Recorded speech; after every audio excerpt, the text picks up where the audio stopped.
The city of Austin may one day operate a bank. And you may be wondering, why would they do that? KXAN's Grace Reader took that question to the right people for you. Next week, Austin City Council members could direct the city to look into whether a public bank would work here in Austin.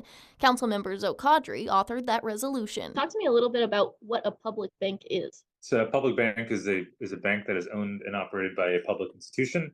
So in this case, for the sake of this resolution, it's owned by the city of Austin. The argument against public banks, that they're too expensive for local governments and risky for taxpayers.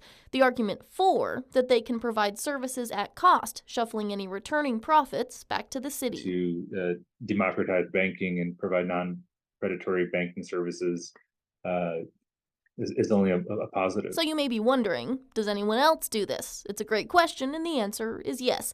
North Dakota has been operating a public bank since the early 1900s. By a group of farmers that were frustrated with the economy. There was a downturn at the time, and they just started their own bank in order to provide their own financial services. That's the executive director of the Public Banking Institute, a nonprofit that does research and education on public banking.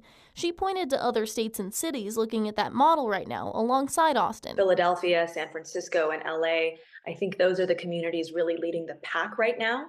But we've got places like New Jersey, places like Ohio, Missouri, Florida.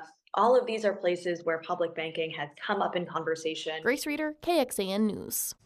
And while there are a few examples of long-standing public banks in the United States, the Public Banking Institute says that nearly 40% of banks are public worldwide.